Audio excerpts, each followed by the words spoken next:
Hello and welcome back to my TV channel. I hope I find you all well, whichever part of the world that you live in. And a big thank you for all my new subscribers.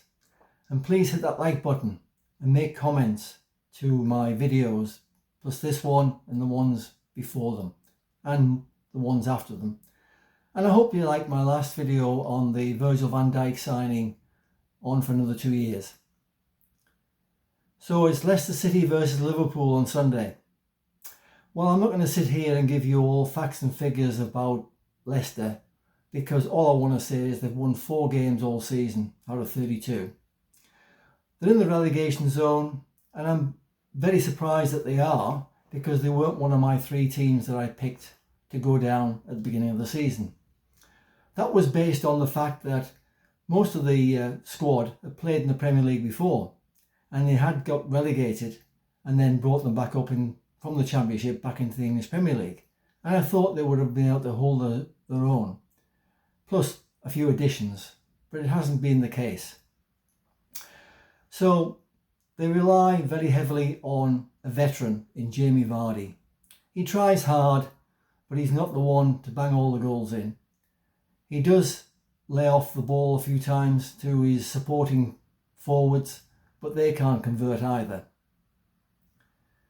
And you can see how much their luck is out, because in the last home match against Newcastle, a player name I can't remember had a shot. It beat the goalkeeper Nick Pope in the Newcastle goal, hit the post, went right across the line, hit the other post and bounced out into the keeper's arms. That's when you know your luck's out.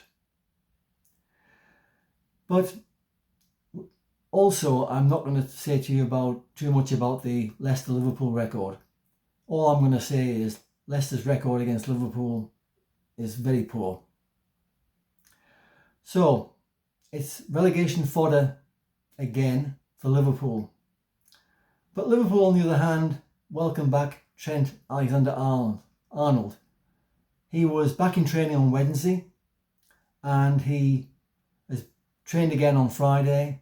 And he's in contention to be included in the squad, but I can't see him starting. I think he'll, if he does come on, he'll come off from the bench. So, with Liverpool the way they are, if Arsenal lose their game against Ipswich and they kick off at 1:30 p.m. UK time, and I'm giving you the UK times because I'm in New Zealand, and so there's a time difference. By the time the Liverpool players step onto the King Power Stadium pitch for their 4:30 p.m. kickoff, they should know the result. If Arsenal do slip up against Ipswich, and they might well do so because they're still on a bit of a high after the momentous win against Real Madrid away in midweek in the Champions League, they've got to regroup and come back down to earth and start playing against the Tractor Boys, who are also in the relegation zone. But if Arsenal win and Liverpool draw or win, it's still going to be open. However, if Arsenal lose and Liverpool win, there's another permutation, then they'll be crowned champions.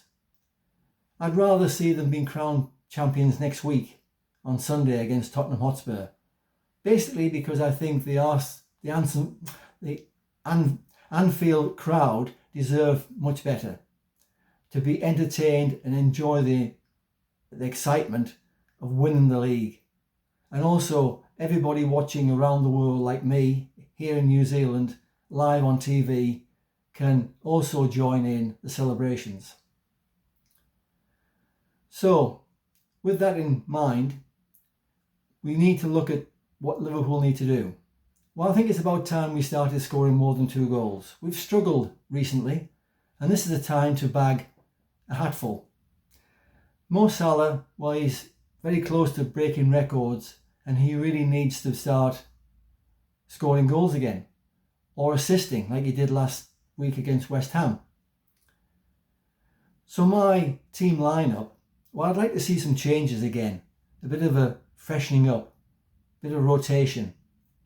So my team selection would be Alisson in goal, Bradley, Konate, Van Dijk, Tsimikas, although Arne Slot seems to prefer Robertson. but I'd rather use Simicast.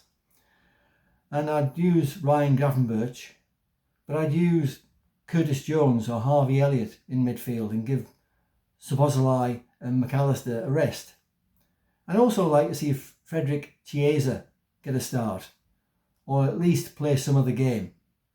And up front, you got Mo Salah, Darwin Núñez, who missed being in the team squad last weekend against West Ham, is back from illness and he's been training, so he's in contention.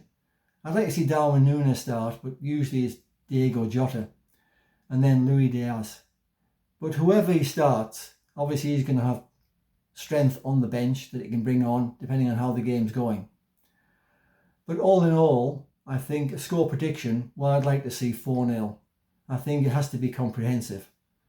You know, another 3 points on our way to the 6 that we need to clinch the title is vitally important. Thank you for watching my video, and if you haven't subscribed already, please do so, and please hit that like button, and please keep sending the comments in.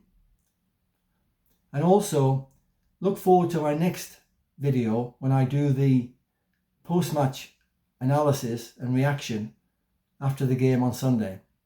So for now, have a great weekend, enjoy your Easter, and goodbye.